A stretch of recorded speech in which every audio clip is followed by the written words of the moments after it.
எதை பத்தி பேச போறோம் அப்படின்னா, ஜாதகத்துல ராகு கேது இருந்துச்சு அப்படின்னா அள்ளி அள்ளி கொடுக்கும் அப்படின்னு சொல்றாங்க. உண்மையிலேயே கொடுக்குமா, இல்ல நம்ம கிட்ட இருந்து ஏதாவது விஷயங்களை பறிச்சிருமா சார்? அதை பத்தி விளக்கமா சொல்லுங்க. ஜாதகத்துல ராகு கேது இருக்கான்னா நிச்சயமா இருக்கும். காரணம் என்னன்னா 9 கிரகங்கள் 12 கட்டத்துல பிளேஸ்மெண்ட் ஆயிருக்கிறதா நம்ம ஜாதகம்னு எடுத்துக்கிறோம் இல்லையா.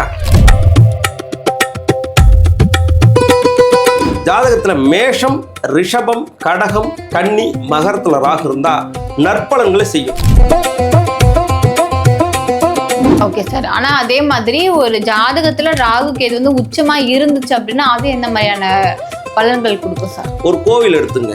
ஒரு உதாரணத்துக்கு ஸ்ரீரங்கத்தில் இருக்கக்கூடிய பெருமாள், அவர் யார் மேல படுத்திருக்காரு? பாம்பு மேல.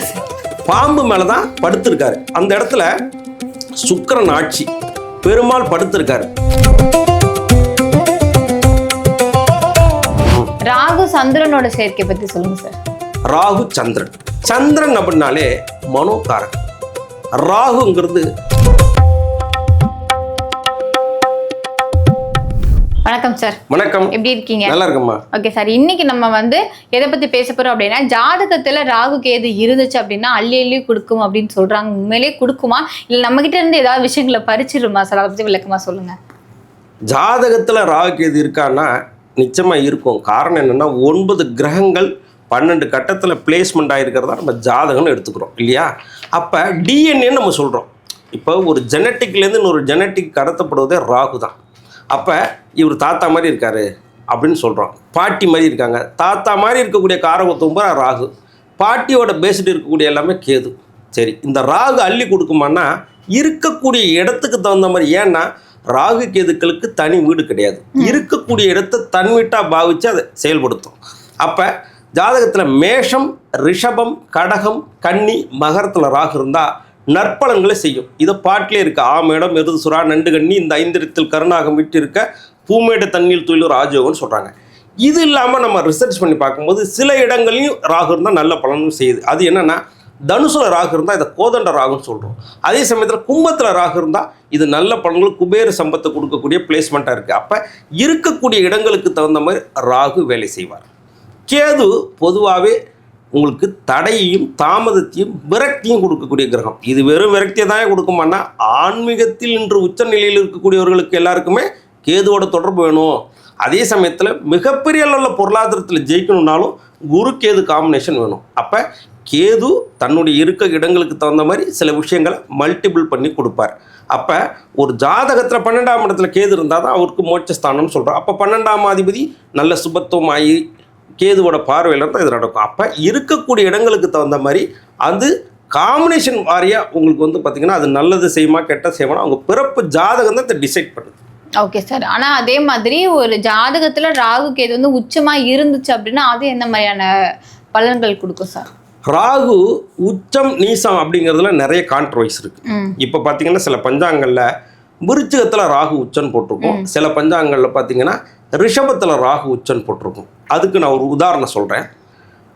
ரிஷபத்தில் ராகு உச்சமா நீசமா அப்படின்னு பார்த்தா அங்கே நீசம்தான். காரணம் என்னென்னா, நீங்கள் ஒரு கோவில் எடுத்துங்க. ஒரு உதாரணத்துக்கு ஸ்ரீரங்கத்தில் இருக்கக்கூடிய பெருமாள், அவர் யார் மேலே படுத்திருக்காரு? பாம்பு மேல. பாம்பு மேலே தான் படுத்திருக்காரு. அந்த இடத்துல சுக்கிரன் ஆட்சி, பெருமாள் படுத்திருக்காரு. பாம்பு தன்னுடைய செயல்களை ஃபுல்லாக இழந்து முழுக்க பெருமாளோட கட்டுப்பாட்டில் இருக்க. அந்த இடத்துல தான் உங்களுக்கு ராகு நீசம் பெறுகிறார். விருச்சிகத்தில் ராகு உச்சம் பெறுகிறார். அப்போ உச்சம் நீசம் அப்படிங்கிறத நம்ம எப்படி எடுத்துக்கலாம்னா, ஒரு ஜாதகத்தில் உச்ச நீசம் என்ன பண்ணும் அப்படின்னு கேட்குறீங்க. நீங்கள் வீட்டில் வந்து மளிகை சாமான் இருக்குது, நீங்கள் கடைக்கு போய் டிபார்ட்மெண்ட் ஸ்டோருக்கு போகிறீங்க. அங்கே போய் உங்கள் வீட்டில் இருக்கக்கூடிய பொருளை வாங்குவீங்களா, இல்லாத பொருளை வாங்க? இல்லாத பொருள் தான் வாங்க. ஏன்? ஏன்னா இல்ல வேணும்ல, அதுதான் தேவை. அப்ப ஜாதகத்துல யாருக்கெல்லாம் எந்த கிரகம் நீசமா இருக்கோ அதை தேடிதான் ஒரு மனுஷன் ஓடிட்டே இருப்பான். அதே சமயத்துல ராகு நீசம் உச்சங்கிறத விட இருக்கக்கூடிய இடங்களுக்கு தகுந்த மாதிரி அவருக்கு ராஜ வாழ்க்கை கொடுக்கறது ராகு தான். Okay sir. அதே மாதிரி ராகு பார்வை வந்து தந்தையை பாதிக்கும்னு சொல்றாங்க, அது உண்மையா சார்? ராகுவோட பார்வை மட்டுமே தந்தையை பாதிக்குமா அப்படிங்கிறது இல்லை. நீங்க காரக ரீதியா நீங்க பிரிச்சுக்கிட்டீங்கன்னா தந்தையை குறிக்கக்கூடிய கிரகம் சூரியன் தான். அதே சமயத்துல குழந்தையை குறிக்கக்கூடிய கிரகம் அப்படின்னு பார்த்தீங்கன்னா குரு தான். ஆனா குருவும் சூரியனும் இந்த இடத்துல அதாவது சேரும் போது அது சிவராஜ் யோகம்னு சொல்றோம். பொதுவாகவே சூரியன் சனி சேர்க்கை தந்தை வாழ்க்கையிலையோ இல்லை மகன் வாழ்க்கையிலும் நிறைய டிஸ்டர்பன்ஸை கொடுக்குது. நான் நிறைய ஜாதகங்களில் பார்த்துட்டேன். அதே சமயத்தில் இந்த சூரியன் சனி தான் தந்தைக்கும் தனக்குமான உறவுல பிரச்சனை இருக்குது அப்படிங்கிறாங்க. சரி, நம்ம கேட்குறோம் ஜாதகத்தில் பார்க்கும்போது கேட்குறோம், உங்கள் அப்பாவுக்கு உங்களுக்கு பிரச்சனையா?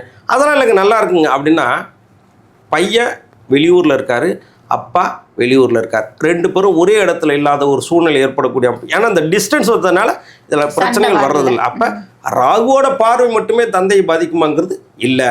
9ஆம் அதிபதி கெட்டு போய் ஜாதகத்தில் சூரியன் சனி சேர்க்கை இருந்தால் அவங்களுக்கு தந்தைக்கு பாதிப்புகள் ஏற்படுத்த நிறைய வாய்ப்புகள் உண்டு. ஓகே சார், ராகு சனியோட சேர்க்கை பற்றி சொல்லியிருந்தீங்க, ராகு சந்திரனோட சேர்க்கை பற்றி சொல்லுங்கள் சார். ராகு சந்திரன், சந்திரன் அப்படின்னாலே மனோகாரகன். ராகுங்கிறது ரொம்ப பிரம்மாண்டத்தை குறிக்கக்கூடியது. ராகுங்கிறது ஒரு அன்சாட்டிஸ்ஃபைடு பிளானட். அதாவது எப்படி சொல்கிறதுனா திருப்தி இல்லாத சூழ்நிலை. நீங்கள் பாருங்கள், பாம்பு எவ்வளோ சாப்பிட்டாலும் சாப்பிட்டுக்கிட்டே இருக்கும். அப்படிங்கும்போது இந்த சந்திரனோட ராகு சேரும்போது பார்த்திங்கன்னா மன ரீதியாக பயங்கர டிப்ரெஷன் இருக்கும், முடிவு எடுக்கிறதுல பிரச்சனை இருக்கும். நீங்கள் பாருங்கள், பாடியில் நிறைய ப்ரெஷர் ஜாஸ்தியாக இருக்குன்னு சொல்கிறாங்களா, அவங்களுக்குலாம் இந்த சந்திரனோட ராகு இருக்கும். அப்போ இந்த சந்திர ராகு சேர்க்கைக்கு நான் ஆல்ரெடி சொன்ன மாதிரி ஜிலேபி பரிகாரம் செய்யலாம். சோடா அடிக்கடி குடிச்சிட்டு வந்தாலும் இந்த சந்திரன் ராகுவால் ஏற்படக்கூடிய பிரச்சனைகள் நீங்கிடும். ஓகே சார், புதனும் ராகும் சேரும் போது எப்படி சார் இருக்கும்? புதன் ராகு தான் டெக்னிக்கல் ஹேக்கர்ஸ்ன்னு சொல்கிறோம் இல்லையா, டெக்னிக்கல் திருடன். புதன்னா அறிவு, ராகுங்கிறது நுட்பம்.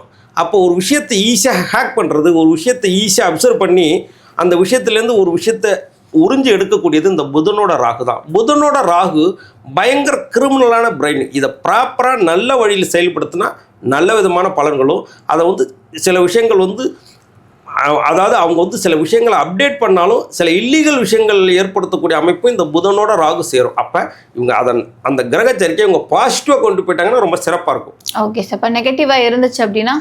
நெகட்டிவாக இருக்குது அப்படின்னா புதனோட ராகு சர்ப்பத்தோடு இருக்கக்கூடிய பெருமாள்.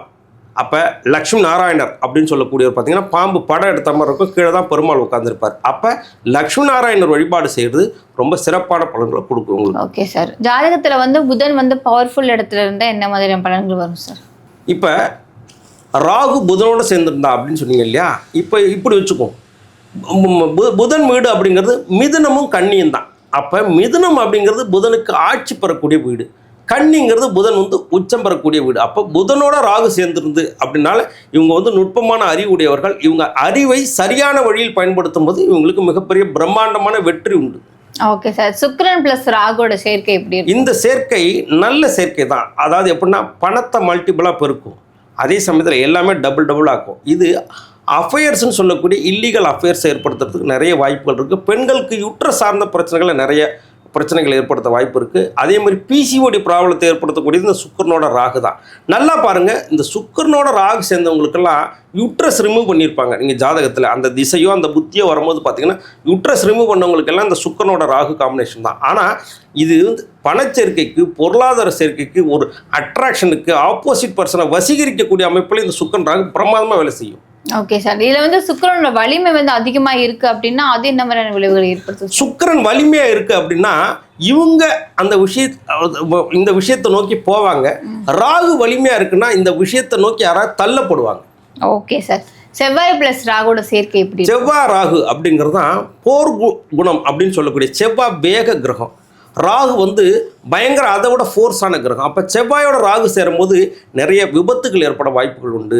அதே சமயத்தில் இங்கே கோச்சாரத்தில் செவ்வாய் ராகு சேரும்போது தான் பிளானட்டரி பொசிஷனில் மாறும்போது நிறைய மிலிட்ரி சோல்ஜர்ஸ் ஃப்ளைட்டில் கிராஷ் ஆனாங்க பார்த்தீங்களா, அப்போல்லாம் கோச்சாரத்தில் செவ்வாய் ராகு சேரும்போது தான். செவ்வாய் ராகு சேரும்போது பல்லு ஆட்டோமேட்டிக்காக உடஞ்சிரும், பல் சார்ந்த விஷயத்தில் பிரச்சனை இருக்கும். அதாவது ஜிக்ஸாக் பல்லுன்னு சொல்லுவாங்கல்ல, முன்பின் இருக்கக்கூடிய பல் வரிசை பார்த்திங்கன்னா இந்த செவ்வாயோட ராகு இருக்கக்கூடிய அமைப்பு தான் உண்டு. இவங்களுக்கு என்ன வழிபாடு அப்படின்னா, செவ்வாய் அப்படின்னா முருகன், ராகுங்கிறது சர்ப்பம். அப்போ சர்ப்பத்தோடு இருக்கக்கூடிய முருகப்பெருமான் குக்கே சுப்பிரமணியரை வழிபாடு பண்ணும்போது இவங்களுக்கு இந்த செவ்வாய் ராகுவால் ஏற்படக்கூடிய தோஷங்கள் பரிபூர்ணமாக நீங்கிடுமா. ஓகே சார், ராகு பிளஸ் குரு, குருவோட ராகு சேர்ந்தா இதை குரு சண்டால யோகம்னு சொல்கிறான். குரு அப்படிங்கிறது டைரக்ட், அதாவது வழிபாடு, ஆன்மீகம், டிகினிட்டி, டிசிப்ளின், அப்படியே எல்லாமே ஸ்ட்ரைட்டாக போகக்கூடிய அப்படின்னா ரூல்ஸு. அதாவது ரூல்ஸ்னால் குரு, இந்த ரூல்ஸை பிரேக் பண்ணக்கூடியவர் தான் ராகு. அப்போ கோவில் வழிபாட்டுக்கு போகிறோம், பாப்பா ஒரு இடத்துக்கு வெளியே போகணும்னு ஒருத்தங்க கூப்பிட்டாங்கன்னா போயிடுவாங்க. குரு ராகு சேர்க்கை குரு சண்டால யோகம்னு சொல்கிறோம். இந்த குரு ராகு சேர்க்கை உள்ளவங்களுக்கு என்னென்னா பணத்தை ஹேண்டில் பண்ண தெரியாமல் பல விஷயத்தில் கொடுத்து ஏமாந்துருவாங்க. இன்வெஸ்ட் பண்ணக்கூடிய இடம் சரியில்லாமல் பணத்தை இழக்கக்கூடிய நிறைய வாய்ப்புகள் உண்டு. குரு ராகு சேர்க்கை இருக்கவங்களுக்கு கருக்கலைப்பு நிறைய நடக்கும். குழந்தை தங்குவதில் பிரச்சனை, குழந்தைகள் வந்து சரியாக படிக்காது, குழந்தைகளுக்கான விஷயங்கள் இவங்க ப்ராப்பராக குழந்தையும் இவங்களும் ஒன்றா இருக்க முடியாத சூழ்நிலை அந்த குரு ராகு கொடுக்கும். இவங்களுக்கு என்ன வழிபாடு அப்படின்னா, தர்கா வழிபாடு, வியாழக்கிழமையில் தர்கா வழிபாடு செய்கிறது ரொம்ப சிறப்பான பலன்களை கொடுக்கும். ஓகே சார், இன்னைக்கு எபிசோட்ல வந்து ராகு கூட என்னென்ன கிரகங்கள் வந்து இணைகிறதுனால என்னென்ன பிரச்சனைகள் வரும், அது எப்படிலாம் சரி பண்ணிக்கலாம், என்னென்ன பரிகாரங்கள்லாம் இருக்குது அப்படிங்கிறத பற்றி ரொம்ப டீட்டெயில்டாக சொன்னீங்க. நன்றி சார். வணக்கம்.